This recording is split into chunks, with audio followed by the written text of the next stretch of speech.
This is your news source evening bulletin for today, Friday the 10th day of August in the year 2018. Here's what we're tracking tonight.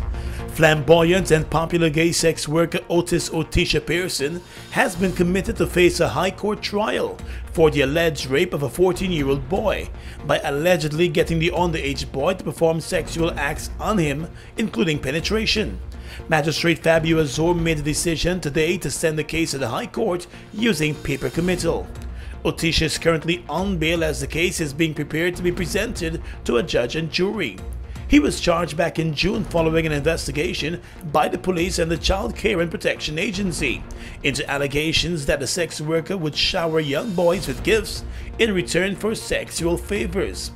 The investigation was launched following a well-publicized television interview during which Otisha bragged about having a young boy for every day of the week. He would later try to explain that he was being misunderstood by the use of the term young boy, but an investigation was launched anyway.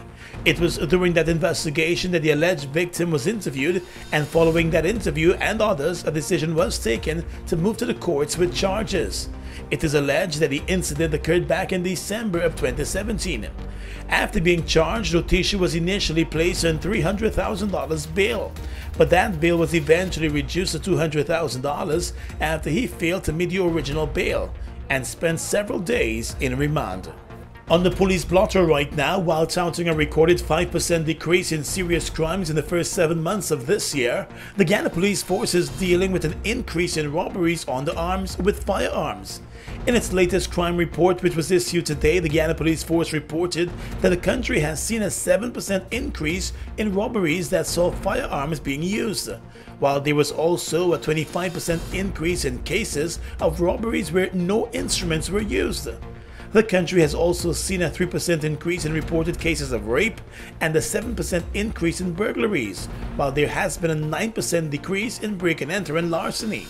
According to the police, Guyana has also recorded 58 murders in the first 7 months of this year. That figure represents a decrease in murder cases. Most murders have been found under the disorderly folder, with 25 of those types being recorded there, while 16 were of a domestic nature and 11 were related to robberies. More news in a moment.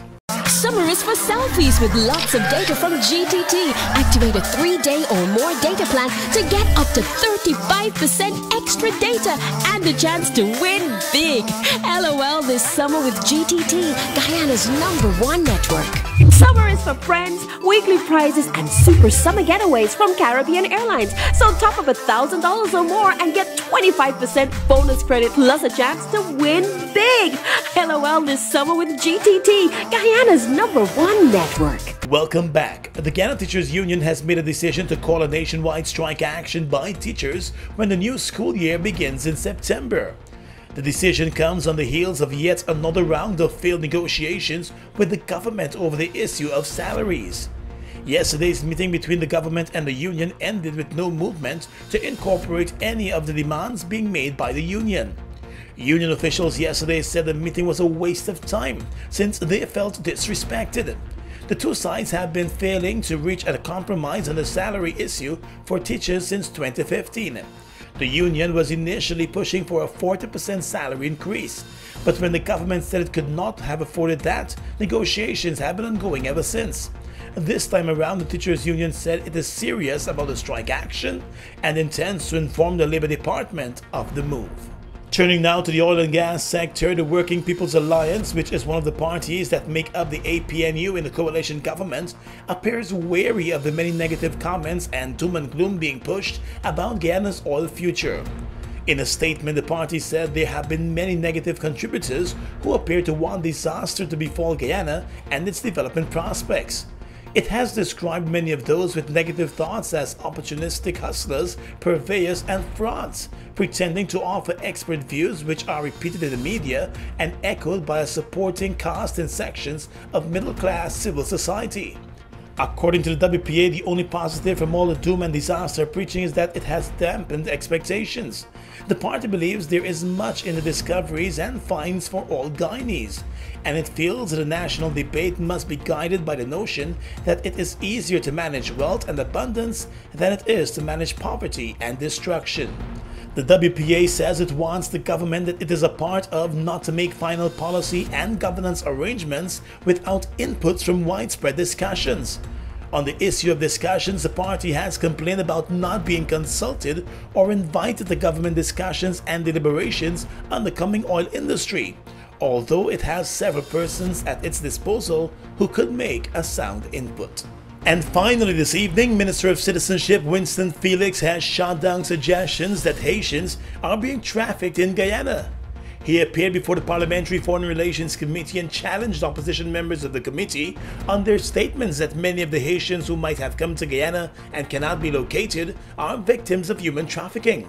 Mr. Felix said the Haitians are coming to Guyana but moving on to French Guyana. 2015, the government 2016, will be so quiet on it? I had these immigration officers search for Haitians.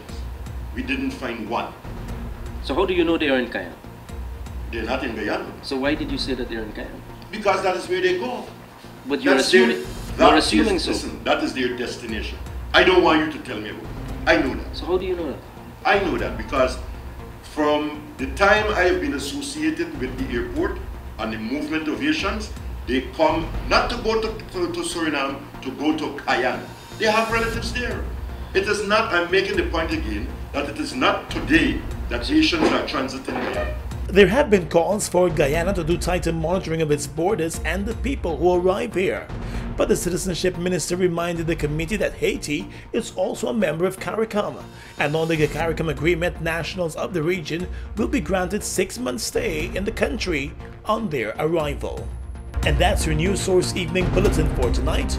Gordon Mosley reporting.